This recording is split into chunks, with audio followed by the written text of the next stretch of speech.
Hello, everybody. Oh, Mm. Very, very wonderful to see you. yeah, good to see everybody. Feels like it's been a while. Hmm. Or just yesterday. It's Or hard to not. timeless. Timeless. Mm.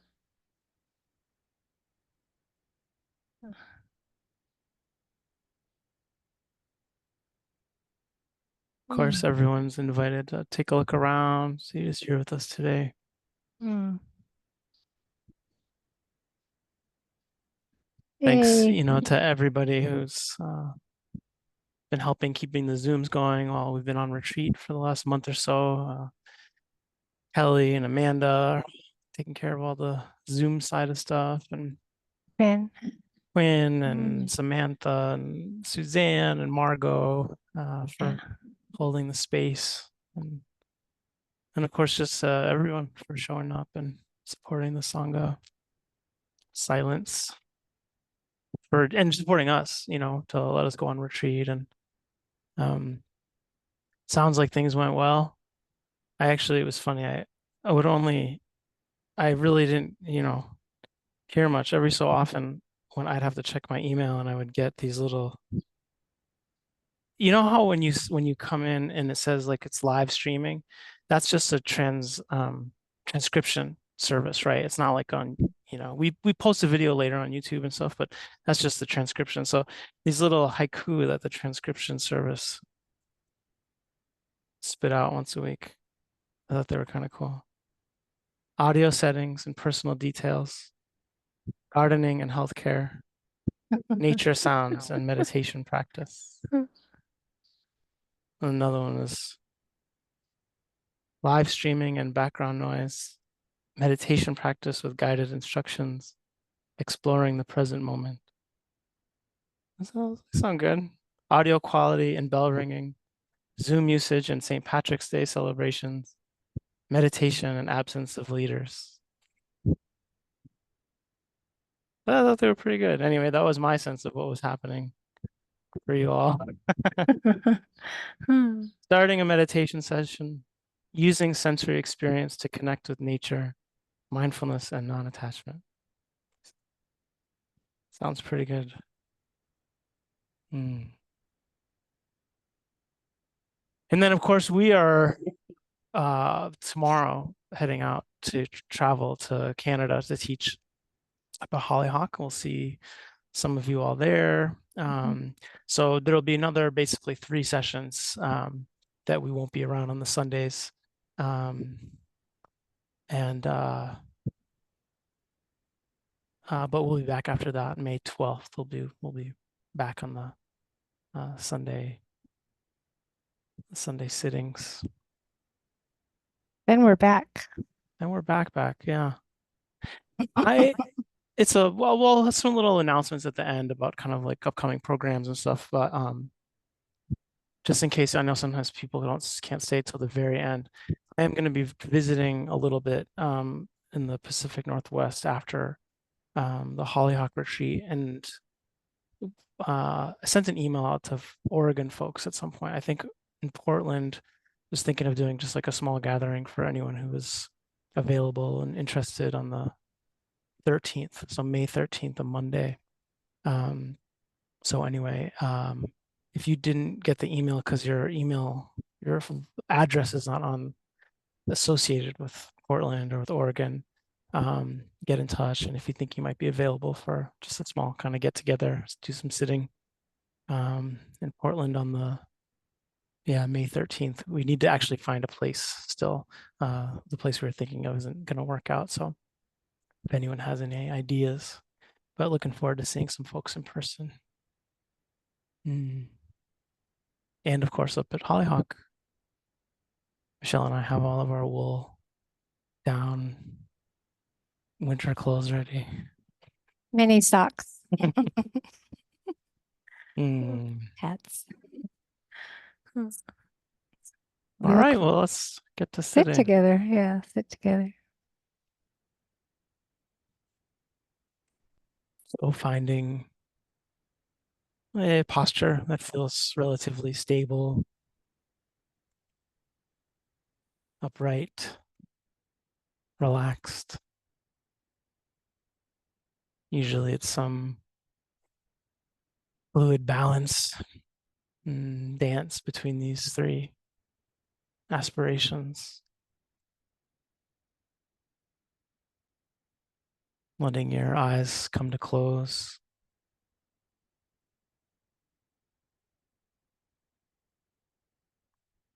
and seeing where the attention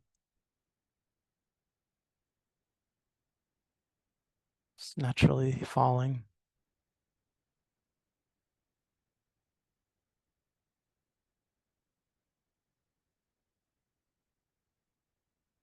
Is it tending to be called to sounds in the world we think of as external?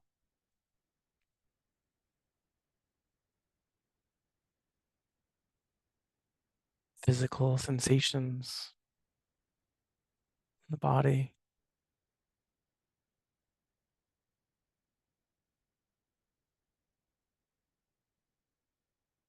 activity of the mind or heart we think of as internal, perhaps.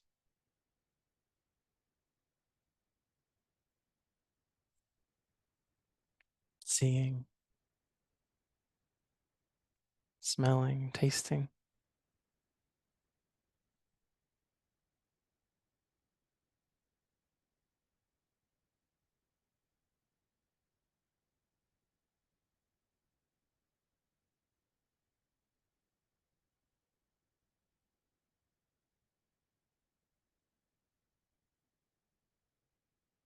Wherever the attention is called, if it tends to be in one place or if it feels like it's scattered around, moving between different objects. Just noticing whatever we notice, wherever these points of contact between experience, consciousness arises in the body, the mind, whatever sense door.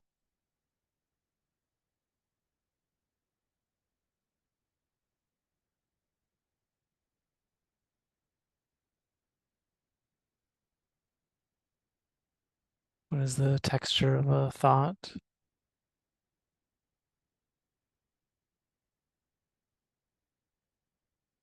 Its qualities,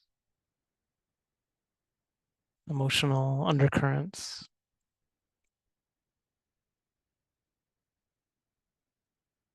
What do you notice about a sound arising and passing?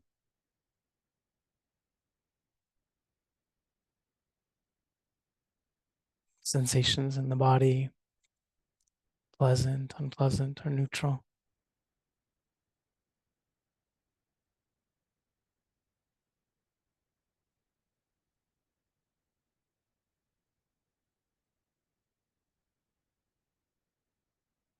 Being careful about the tendency to try to control or manipulate, cling on to, reject.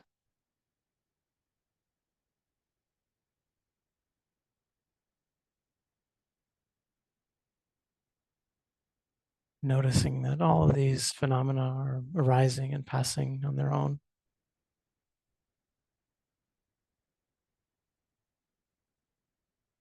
Even if some seem to be more persistent and some more ethereal.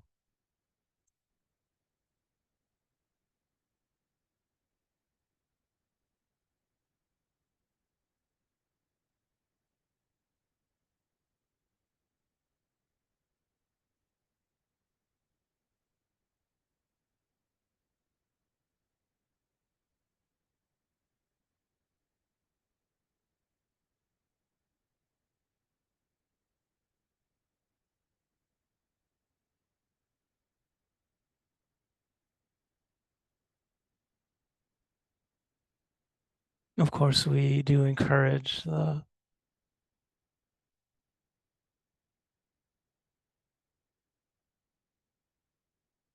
narrowing of the field of attention to some degree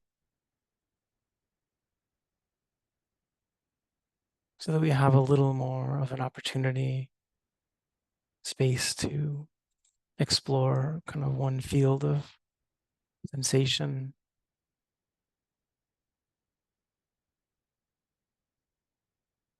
more fully, just to practice in a place that's more neutral, if we can find something like that.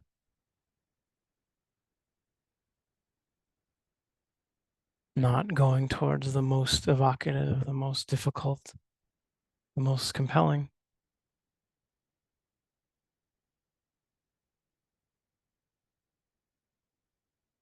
Sometimes finding a primary object of attention that's more neutral, maybe lightly pleasant,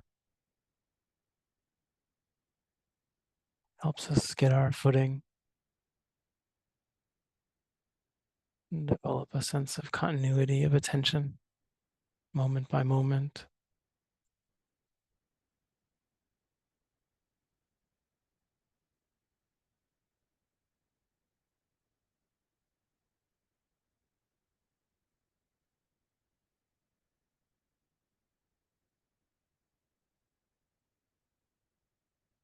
So we can kind of lean into receiving the sense of sound, these objects of hearing coming and going, arising and passing on their own.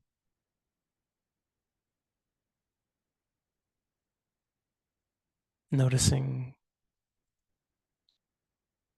the mind's involvement, its naming, its imagining, its opinions, and seeing to what degree we can simply just receive the sounds themselves, and texture, tone, vibration, the ear door.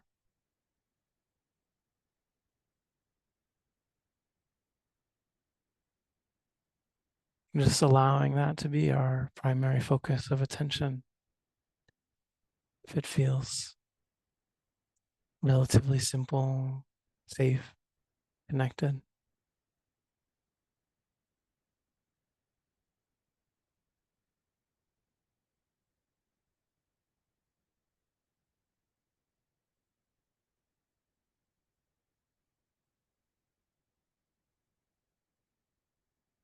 Or we can bring the attention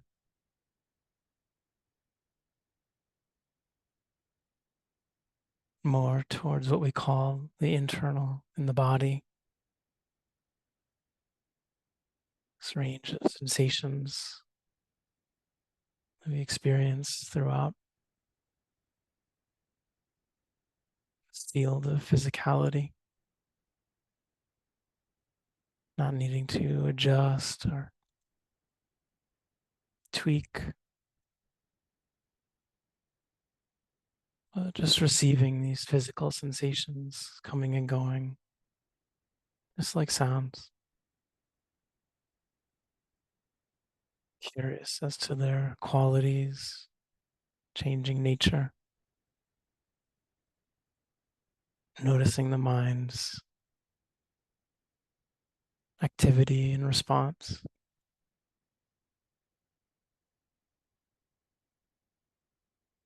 and settling back into this receiving.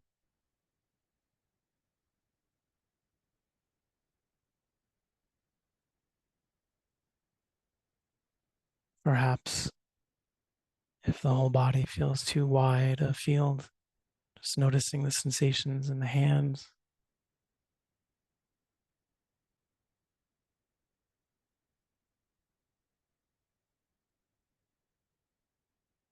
or the sensations in the abdomen,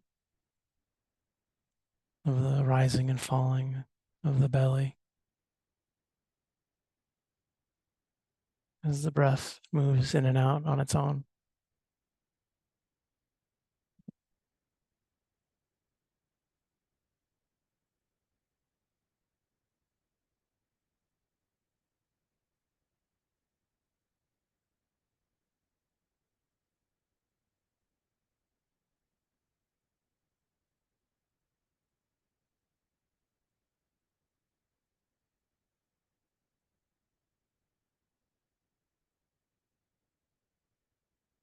Wherever we bring the attention,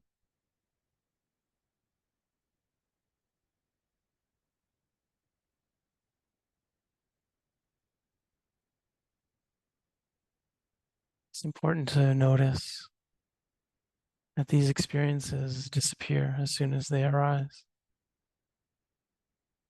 The sound, the thought, the rising of the abdomen, that experience vanishes, and a new one arises and vanishes, and a new one arises and vanishes.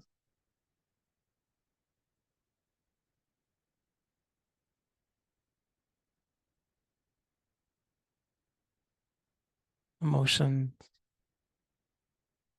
visual impressions, ideas can feel very stable if we are in a certain kind of relationship with them.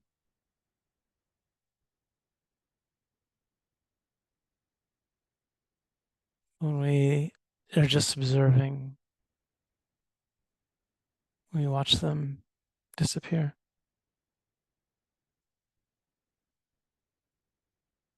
And as a new sensation emerges and disappears,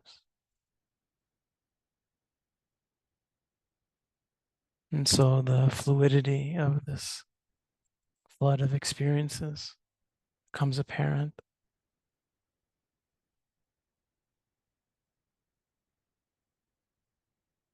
And sometimes that feels like a relief. Sometimes it can feel insecure, unsteady. The instability of things can be troubling. So we remember to attune to our sense of care, passion for the heart that longs for stability and peace. The body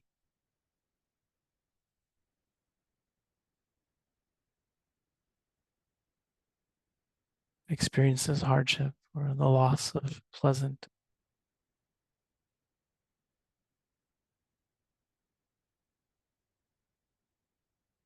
The mind can cultivate a sense of security,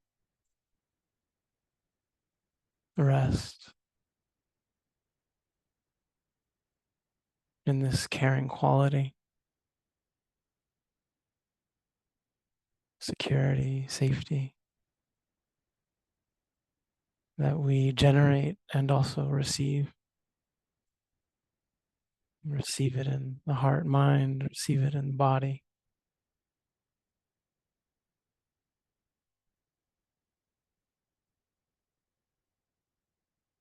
Feeling the goodness of our care as a raft in this unsteady stream.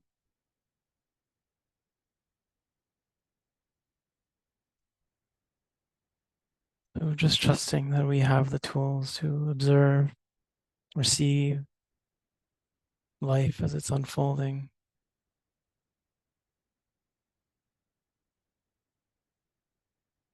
in all its wildness, unpredictability,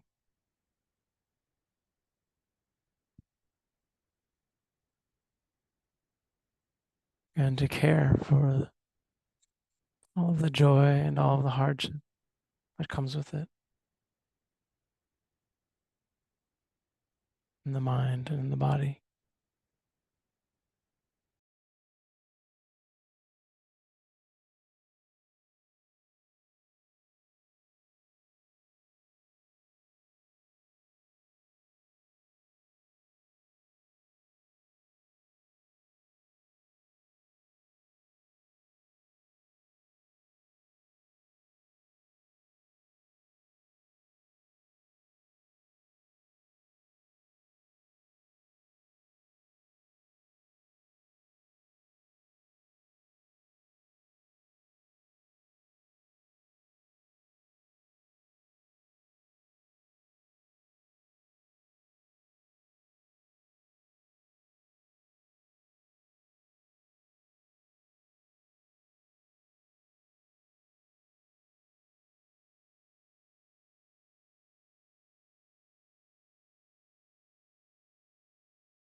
So we thought we'd just take some time again today for some questions if anyone had them about your practice, any ways that we might be able to support folks. But actually, maybe I should do these little announcements before in case folks leave. It's nothing major. If you've seen the emails, it's just to let folks know that we have um, a 9-day online retreat coming up in June. So it'll be our first kind of online program in a while, and we're looking forward to that. And there's, different options in terms of if you just want to sit for the weekend, or if you want to sit as a full-time person for the 9 days, or just a kind of part-time person popping in and out through the retreat. There's options for all of that, and we're just really looking forward to jumping back into more of that. And we have in September. We'll have an in-person retreat at Vallecitos Mountain Refuge in New Mexico in August. It's full at this point with a pretty long wait list, but if you're motivated, get on and we'll see what we can make happen. And then in September, the registration is also open for a month-long online bowl carving workshop with me. Bowl carving for Buddhists, for anyone who might be interested. You can look on the website, and we sent out an email last week about it. Just this kind of question of like, what are the possibilities for kind of material cultures of our Buddhist tradition over the long haul, and why might that be something important to think about and consider. And spoon carving has always been something I've loved doing, but I've never kind of really mixed it with my Buddhist teachings, and so I finally feel like I kind of have a way that it makes sense. And so I'm looking forward to that. You don't need any experience. You know what? We'll order some materials. You'll have to order some tools on your own and some wood. We have a guy in Conway, Massachusetts, getting set up. Actually, Jill and Dave, are you all in Seattle or are you in Arizona? Are you alone? I guess that's what I want to know. We're in Arizona. Okay. Yeah. Okay. Okay. So these are longtime family friends, and they're expecting a new grandchild. And so those are part of the friends I'm going to visit in Seattle. So these are spoons. We're not going to make a spoon, but someday we can. But everyone's going to have about this size shape. This is cherry from Conway, Mass. It's not finished quite yet. But you can do this. You can make a wooden bowl and give it to somebody or use it. And there's a lot to explore in terms of our practice and our kind of bringing some of our values and our orientation into the world in good ways. So I'm looking forward to sharing that kind of possibility with folks. Anyone who's interested, we'll have a month to do it, and maybe it could be an ongoing thing if people are interested. So keep it in mind. And with that, we are just looking forward to checking in and hearing how people are doing. And if you have any questions about your practice that we might be able to support you with, you can raise your little Zoom hand like Cynthia has by finding the reactions button on the bottom of your Zoom page and just click raise hand. And if you can't see that, find it, you can just type into the chat that you have a question and we'll call on you. So, Cynthia. So, my question is in general, about aspiration and attachment and doubt and delusion. Other than that, because I've always been like plagued with self-doubt in general and about everything. about myself, and that has extended to my practice. And at the same time, or correlated, or because of, or whatever, I've had this fantasy that I could be somehow, rise above it all. And when I used to be able to go to, Molly might be coming home, in which case the dog will go crazy. Uh, I would I would feel really good at the end of these in-person retreats, and and I wanted more of that. And I thought, and so I thought that fueled my sort of fantasy of this future, once and future self that could happen, or something. I'm getting all twisted up now. So anyway, I'm getting old, and more I realize I'm just a human being, and and uh less and less do I believe that fantasy self can ever happen, um, which is a good thing. I haven't given up entirely, I don't think.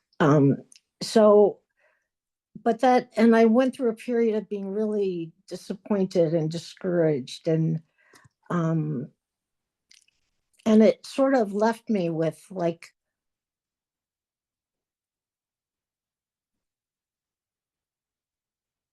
what do I aspire to, and how do I aspire? Not so much because I can come up with lots of things to aspire to, but how to not get attached.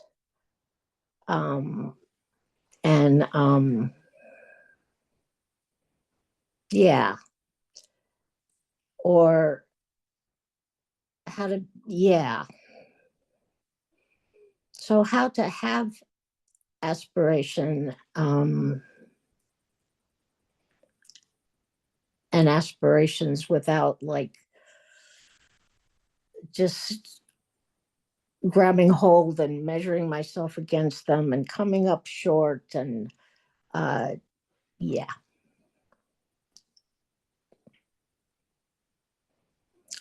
I think that's as close as I can come right now to what I'm asking. Yeah, it feels very And clear. It let feels me just totally say, clear. it's It's just, great to let me just say it's great to see you guys, and it's great to see everyone, and you all, and your presence here means a lot to me. So thank you. you're supposed to give us easy questions. We've been off for a month. You're supposed to start with like some soft pitches, you know? Hmm. I can, Michelle, do you want to start? Oh, you're muted It there. is, but I do think it's a, Yeah.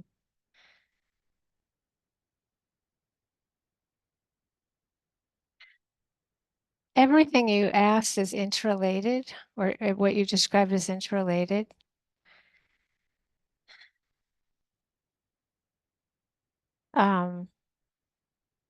I think what's very hard for all of us, most of us at least, is that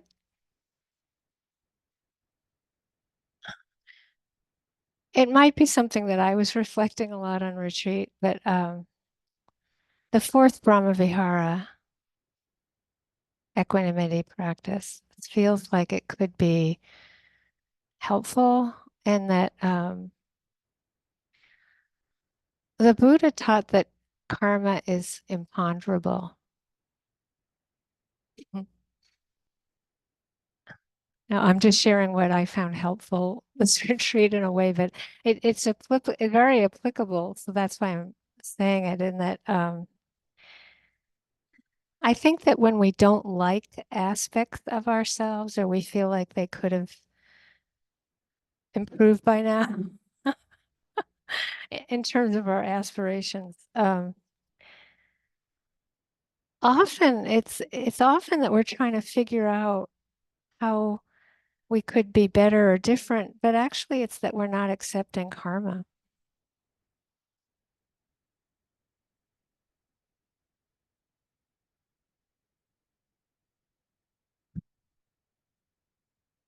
So for example, one of the things I was finding helpful because there's a lot of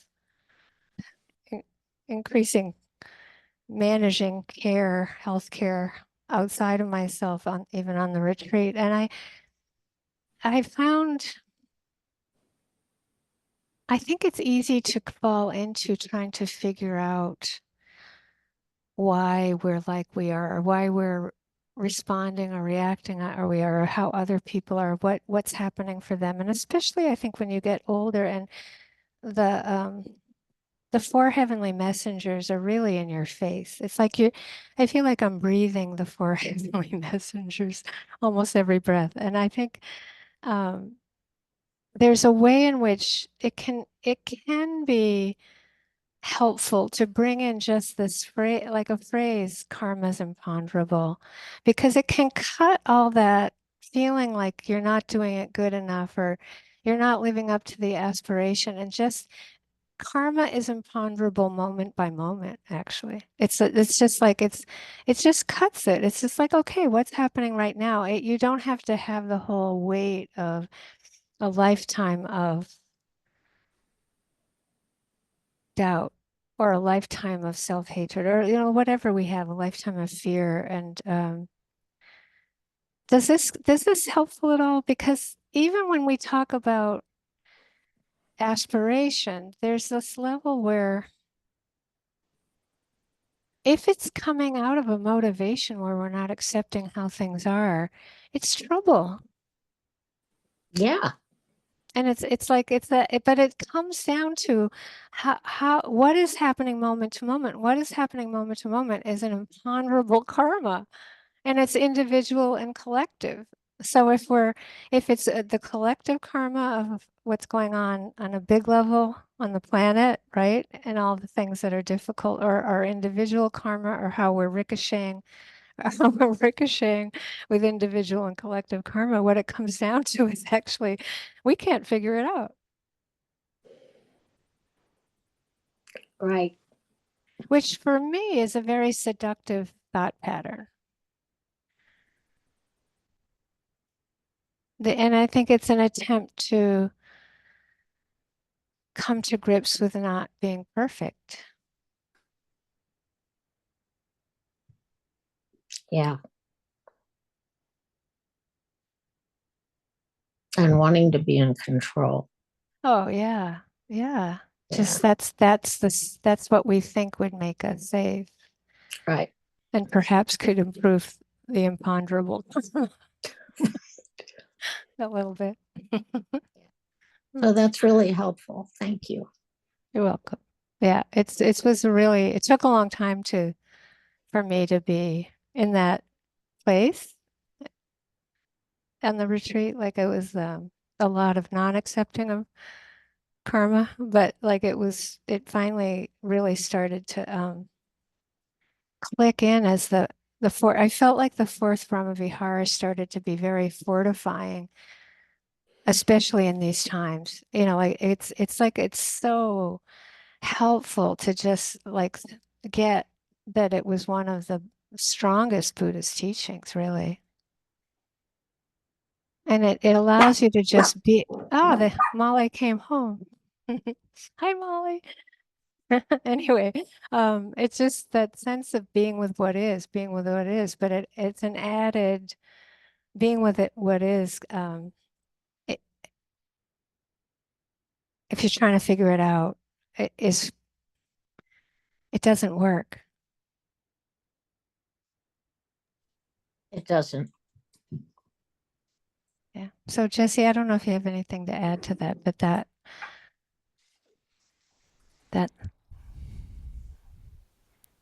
Yeah, I mean, I maybe just I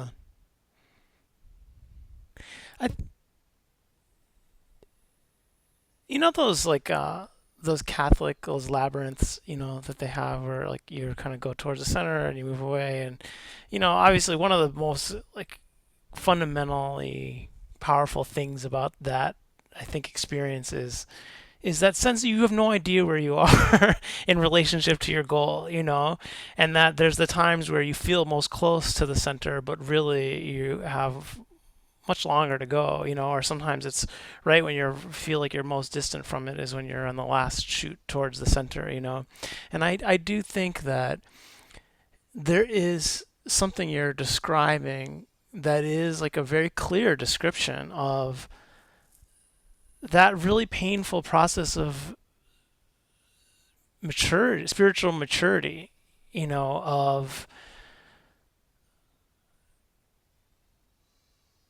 like at different points you need different rafts, and so this at some point for there's that sense of a motivation of like getting enlightened and our sense of ourselves of who that is and what that would mean for us, as an important motivator for some part of our practice, but then to come to a point where you start to see there's something frail in that vision, right? That this idea of the enlightened version of ourselves, the fully enlightened version of ourselves, is like a fantasy. It really is just a fantasy. It's just total make believe, and it's more humbling than that. That you pretty much can see that it's just like the parts of you that you like, and it's the parts of yourself that you think when you're happy or when you think you're wise, like that. That's just going to be a permanent sort of state, and all the other parts of ourselves that we don't like and are ashamed of, and they just like are vanished. And so the idea that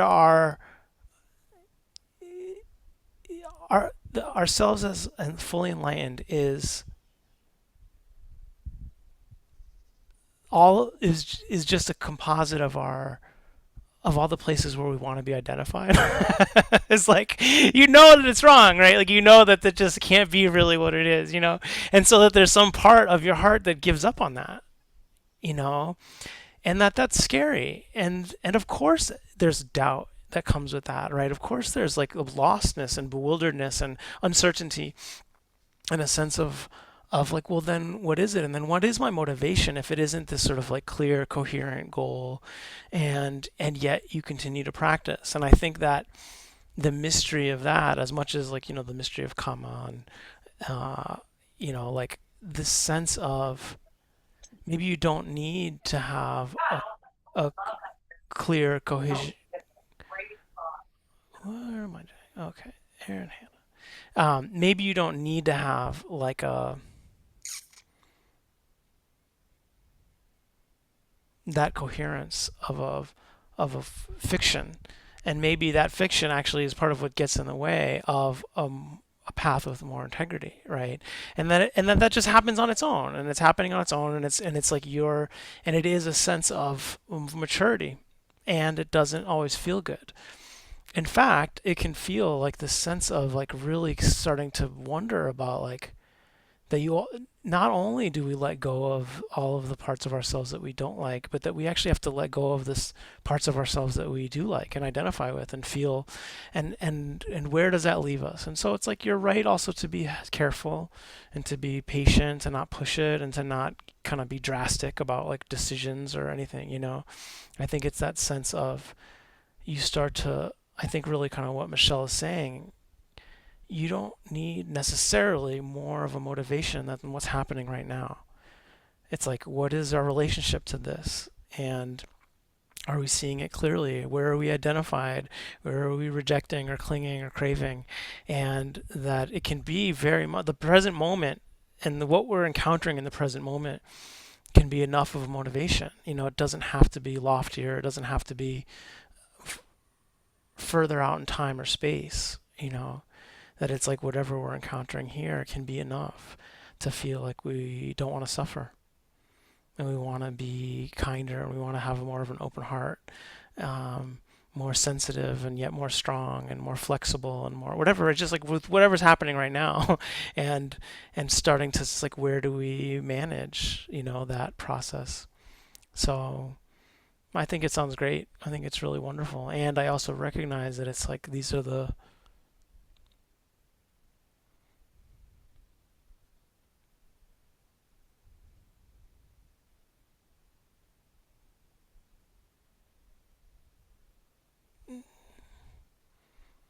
these are the things we have to confront: the doubt, the uncertainty, the lack of clarity, um, in order to keep the purification process. This is the purification process. It's not just that sense of purity that you feel when you feel really clear and you feel really faith and, devoted and driven and all these things, and then it's like, oh yeah, the kind of collapse of that is the other side that we have to kind of go through, but that you do it carefully.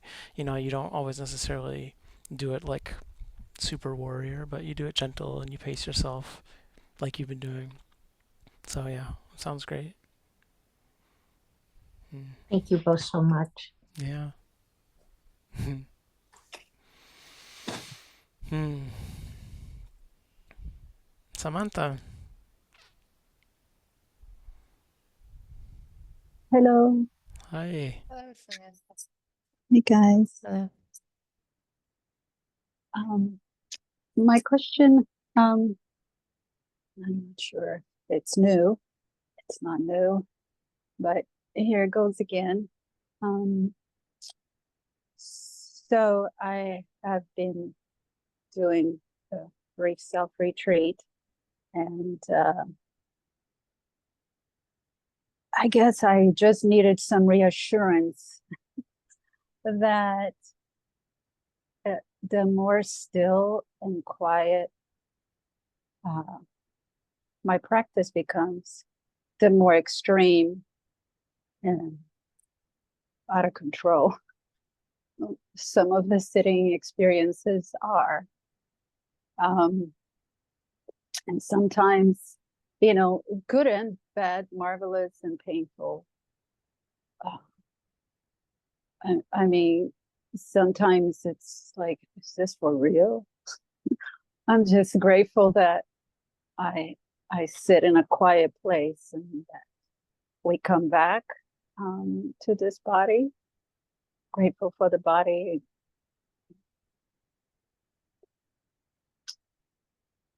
Yeah, I guess my question is, I sometimes I fear that I won't be able to handle it because it's just so big. But I always do because I'm here.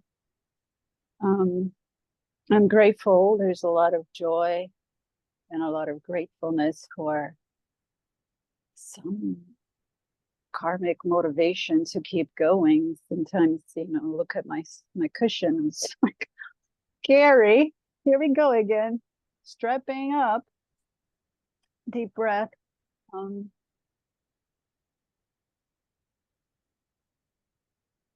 Yeah.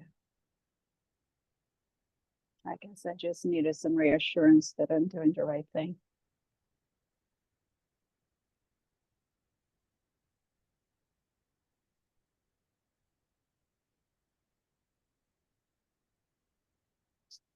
Jesse, do you want to start? I can't see you because of Yeah, I thing. can Yeah. start. Okay. Sure. Okay. Yeah. Great.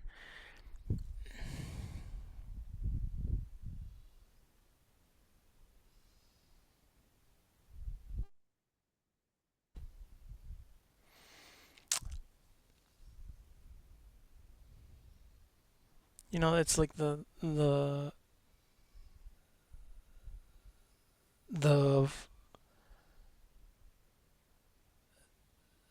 deeper our practice gets. Well, I want to be careful with the language. It's like just as the practice develops and we see more and more of the nature of things, you know, the the magnitude of the undependability, right, of the constantly changing nature, the sort of volatile and fluid and undependable nature of phenomena can come to light, very clearly, and that is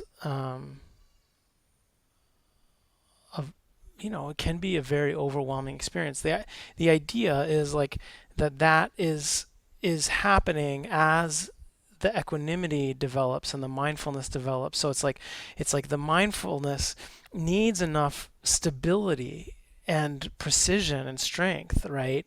Which comes from its own development, which comes from the deepening of the equanimity and the stability that comes from that, and all the other factors, right, of awakening and all these things.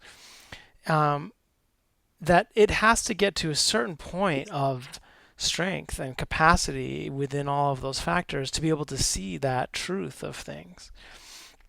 But then that truth of things can demand a deeper equanimity and that isn't always happening at the same time, right?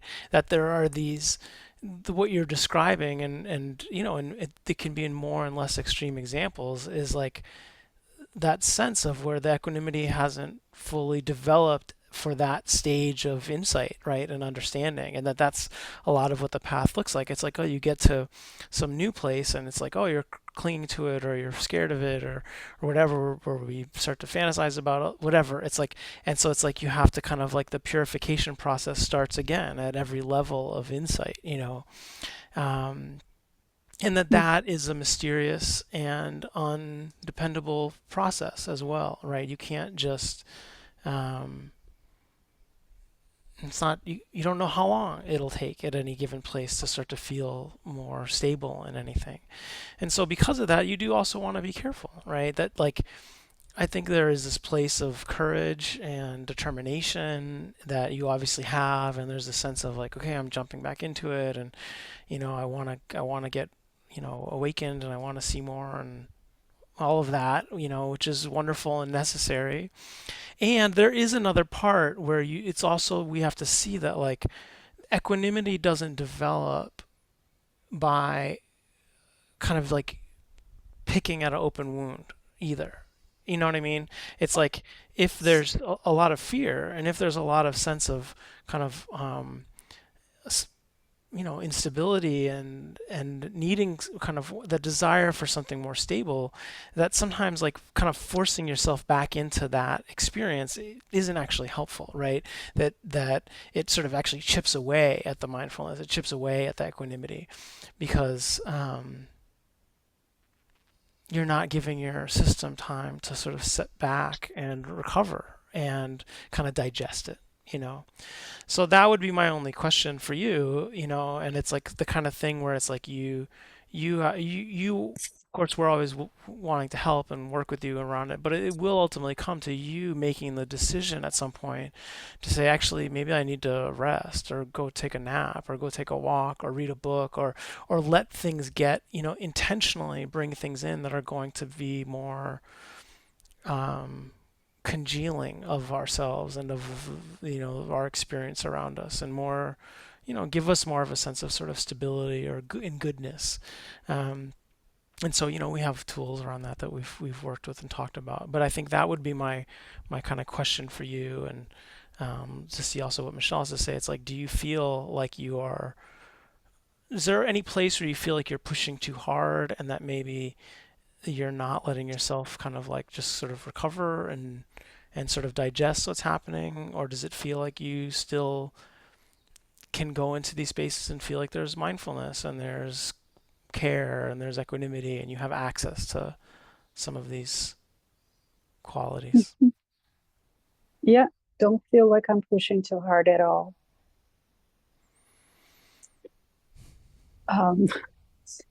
Because there is so much joy. And it feels right to explore more. And yeah.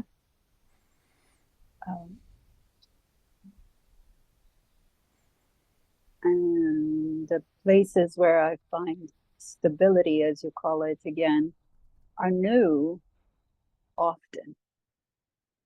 So I don't know. I just trust.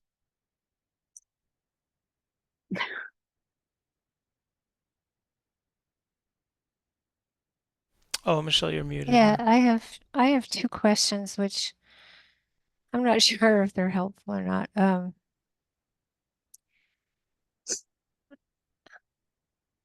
they're related.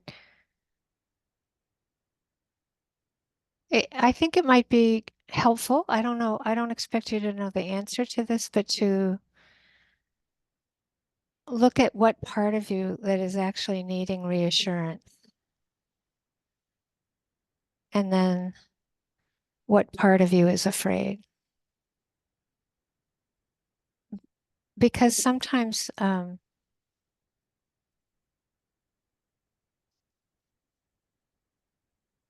when you get quiet and you're coming out of the quiet, it's natural for things to be loud, appear loud, and even a thought can be loud or overwhelming, and then to consider trying to handle 2024 life. You know, it can be. So I'm wondering if it's like a fear that's coming out of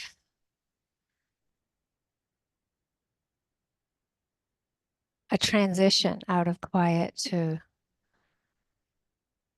daily life, like quiet into a more mundane situation. Or if there's also maybe something that needs reassurance that might require metta or compassion, or something that where you switch out of the Vipassana and you really switch to nourishing with a Brahma Vihara.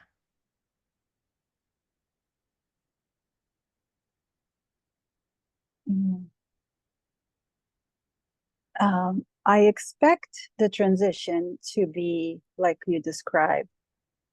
I guess I don't always expect it's more during my sitting than the walkings that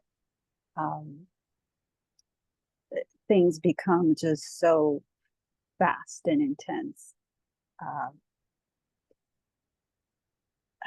And the mind kind of grasps a different, different whatever it can grasp too, right? Until I notice again. But the intensity is either very good or, unbelievably difficult. And yes, I switch. Of course, when I notice, I try and be kind to self, and I try and switch to metta as much as then back off. Okay. When you say, and I think this is Jesse's question, and I'm going to kind of probe a little more. When you say back off, I'm not sure you're doing what we might mean. God. So like, I get the feeling that your heroic energy might still be, mainly because there are times when what we mean is actually going for a walk. Oh, stop the and sitting? getting physical. Yeah, like we mean maybe Jesse had a whole slew of them a while back in when he was answering, but there are times when if there isn't mindfulness able to handle what's happening, there might be plenty of concentration, but if there's not enough mindfulness and it's starting to feel too much, you don't want the system to get afraid of these places. You want to grasp that, okay, that kind of chaos is, and that kind of intensity is something that can smooth out. But it doesn't always smooth out. It can get much more than that. Right. Okay. Right. And sorry, it's Jesse, like, now I understand. Yeah, no, Okay. so I'm just, sometimes it's like you do the opposite of what might even feel good. You're out there on the road walking, and a neighbor comes up to you and starts talking, right? It's like, but it really will, there's all a multi-layered existence, right? There's many levels of existence, and this is another layer of reality that we can get equanimity with. But if the system is getting too fried from it, and there's not enough mindfulness energy, to like be with it, it's fine to change the level of existence. Mhm. And equanimity is not necessarily going to ripen there by pushing it there. That's what Jesse meant by backing off. Is that right, Jesse? I'm not going to Yeah, assume. yeah. Okay. Though I do have something else. Yeah. So there's like the opposite side of it. It's like we cannot say enough about what we've just been trying to do. It's like if you are digging a hole into more aversion and fear, that you pull out, you stop, you get off the cushion, and you, right, because it's like just like Michelle said, you don't want to develop a fear of these places because you ultimately can be okay with them, but it's just that learning when to really withdraw, right, so that you're protecting the integrity of your practice, right? So that's the one side, and there's all those tools.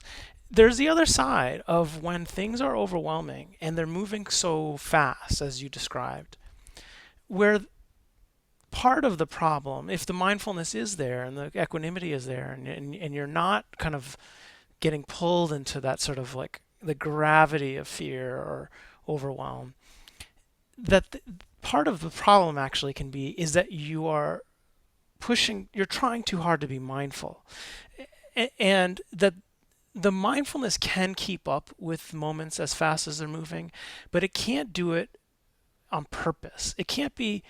It takes too much time for your mind to see what's happening, to put the intention to observe, and then try to watch it as it's disappearing, right? It's like things are happening faster than that process.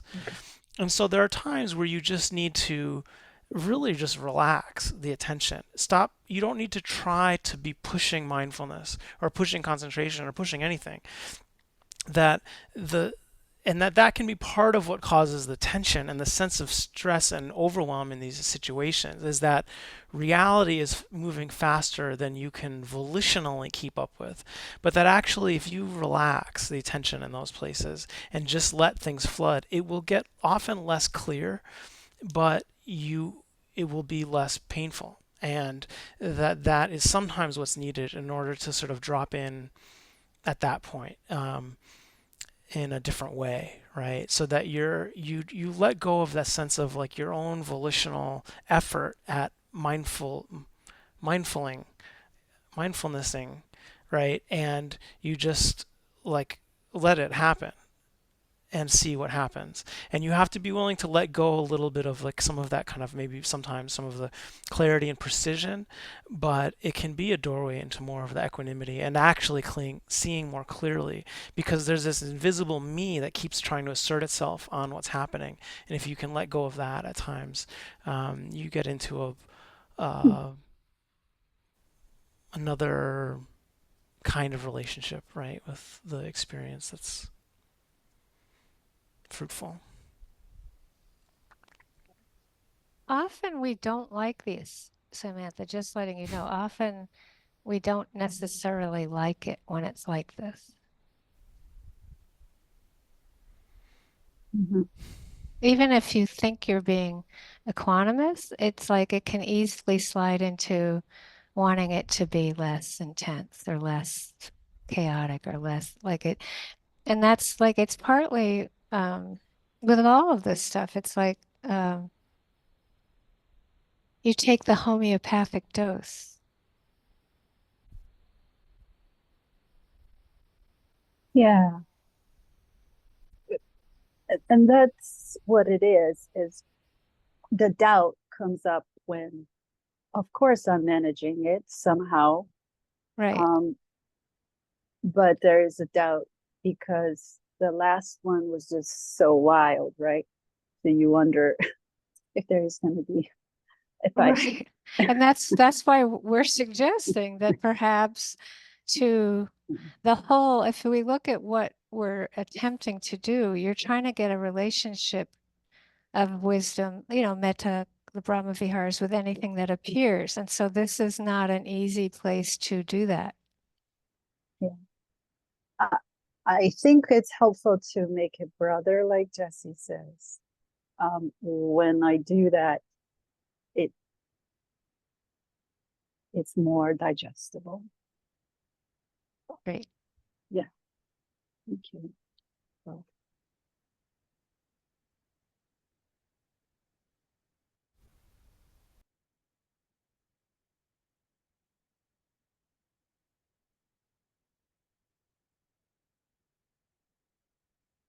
Patricia has a question. I don't know if you're.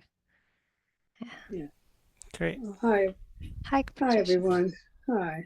It's been a long time, Michelle, since I've seen you. Maybe 25 years. Thanks for doing this. It's I'm on Maui. It's really nice to be able to plug in when I can. I just feel very moved. I finished a book today called This Is Happiness by Niall Williams, and it talked about a very small province in Ireland right before they got electricity, which was 1977. And sort of this amazing way that everything changed. So the community was just all of a sudden, people were staying at home, relaxing in their homes, as opposed to being together. And so much of the uniqueness and the humanity of people, I got to see the kind of the juxtaposition of this as to how it is now and how it kind of was then, where all these quirky, unique, amazing people all could be together and accept each other and live together. So part of me is sort of seeing what's happened to the world right now and the state that it's in, and just kind of wishing and feeling and seeing how it could be if things were more that way of living on the land and so on, and just seeing them both at the same time, realizing there's not a lot I can do to change this trend, this way that the world is heading for. And somehow watching myself at this place of, where do I go? Am I going to be really sad about what happened and see how, or am I going to be really mad about what, and part of it, I just kind of got this as we're talking today, is just staying in the middle. And maybe that is the middle way, because maybe that's just somehow being with it and not necessarily reacting the way I would normally react, which would be so despondent, especially with, here are all these people. The switch has been pulled on the electricity. The light bulb went on. All these wonderful people that were hanging out all ran to their homes to be comfortable. And it wasn't that they were going to come back. It changed everything. And I'm just sort of sitting with that and wondering about more about, is that the way to kind of be with what it looks to me, the way the world is going now, which often makes me really sad. Mostly. I mean, not always, of course. There are friends and there's love and there's dogs and there's nature and there's beauty. But there's also this other thing, and how to be with it at the same time is sort of where I'm sitting with.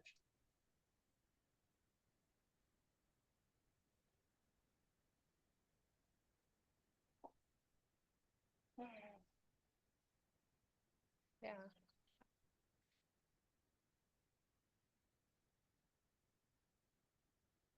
Well, I think just like in a general way for the all beings that take birth,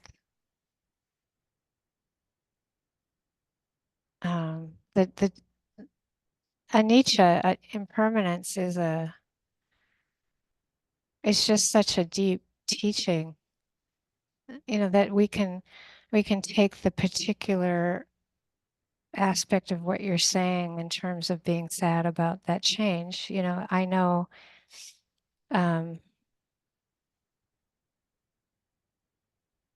ways of life disappear.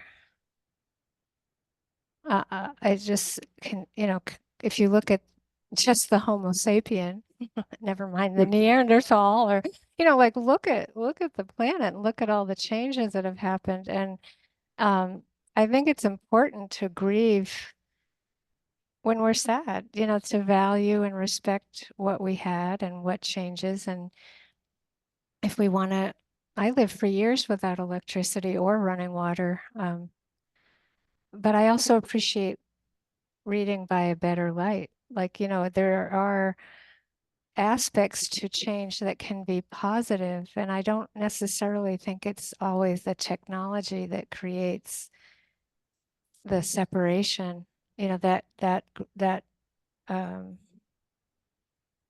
that community could have transitioned to electricity if they wanted to with more community. It's like they just didn't know, and they could still. I mean, I think the thing about the middle way really is that we have choice. We can make a choice. You can make a choice to be mindful of that sadness and grieve it, and right, like of course you're sad, and it's impermanent, and it's so important to value the sadness and to value what changed. But I think on a bigger picture, where we can get messed up is to feel like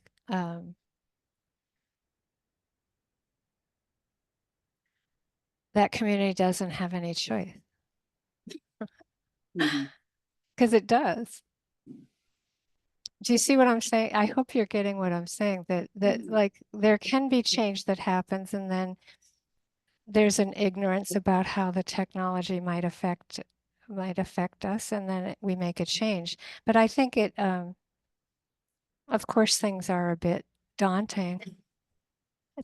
Yeah. As the technologies get more intense, there's good things about them, but obviously there's a million movies about all this, never mind books written. But I think that to find a way where we can navigate it is going to be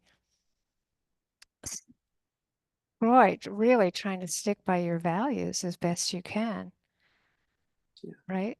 Live the Yeah. way you and not to get too much into idealized versions of reality.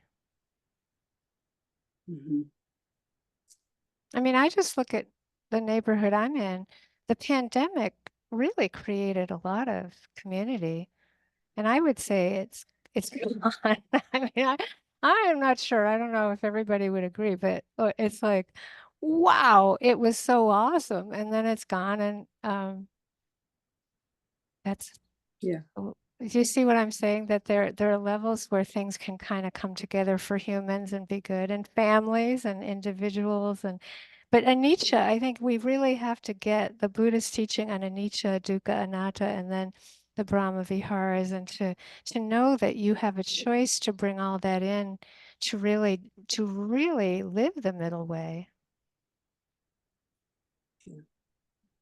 I'm trying. Yeah. Yep. Every day. Hmm. Yeah. Yeah. Yeah, it's a good example. Thank you.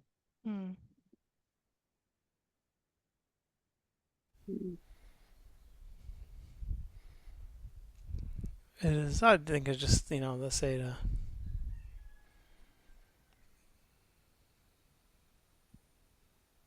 it is important to recognize what has been lost in through these sort of modern contemporary yeah the technology, the relations of production, as they say, and like Michelle says, like not romanticizing the feudal times where like you know you had no rights and the kings would do whatever they wanted, and you were starving and and whatever. I mean, all of that. It's hard because it's like you know. Anyway, one of the great things that Michelle mentioned about our time is movies. I remember in a great movie called Ghost Dog, there's a quote from Bushido, the Way of the Samurai. It says, "It is said that what is called the spirit of an age is something to which one cannot return. That this spirit gradually dissipates is due to the world's coming to an end. It is not in the same way, a single year does not have just spring or summer. A single day, too, is the same. For this reason, although one would like to change today's world back to the spirit of 100 years ago or more, it cannot be done. Thus, it is important to make the best out of every generation. Mm. Nice. Yeah, because I just remember there was something when I was in Bolivia this fall. I was at a restaurant for lunch, and the tables are crowded, and so people would come in and just sort of sit with whoever. And so this woman came and sat with me, and she was I think a nearly about to retire professor um, from like a kind of junior college in Sucre, and I've just never heard someone it's so rare that I had heard someone so enthusiastic about like the young people that she works with. You know, you get this sort of drone of like, oh, kids today and blah blah blah, and everyone's just on their phones, and just like this kind of like crankiness about things, right? And this woman was like, these kids, like she helps them at the end of the year, their however many years, like a project, and she's like, they come up with the most creative projects of like design, and they're in a bunch of different kind of fields, and there was just something that I make sure to kind of like find in my life is like these to find people who are plugged into like really inspiring things, that kids are doing or young people are doing or old people are doing or whoever are doing.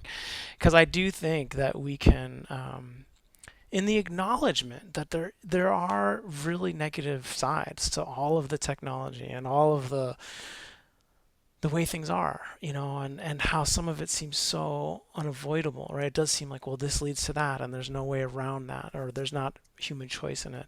On the other hand, it's like, right, seeing the ways in which we ourselves or others are making the most of what we can, and how that is inspiring, right? How you can read a book that was written by someone else, and that there is like, the printing press, or that we have Zoom to do this, I mean, we keep reflecting on how, of course we would all, if the electricity went out, we would all, there would be good things about that. And there would be hard things about that, right? And so it's not like that's going to be the cure-all, and that could happen, So I just think it's like just like you're already intuiting, and Michelle's saying, it's just like, yeah, where do you find the balance? Where do you see that maybe we have an orientation in a certain way, that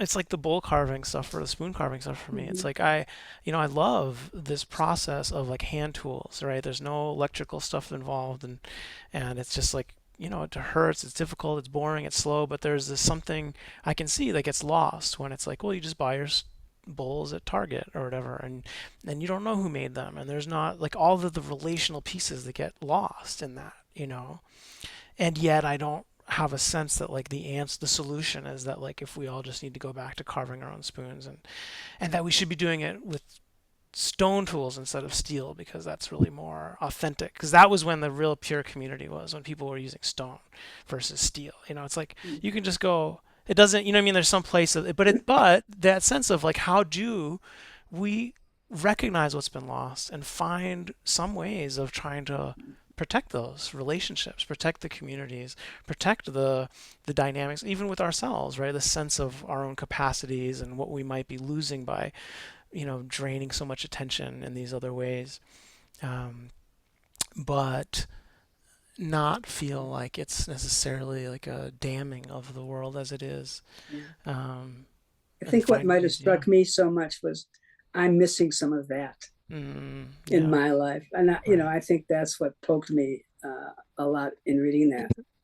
Like, wow, okay, I want more of that. I want more of that. Totally. And this is part of that. Right. Yeah. Thank you. Yeah. Oh, thank you so much.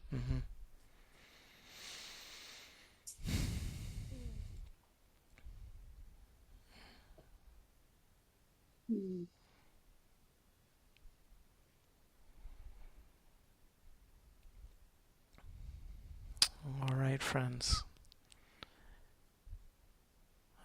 So good to see everyone. Really wonderful. Hear from some of you and just sit together. May we be happy and peaceful of heart.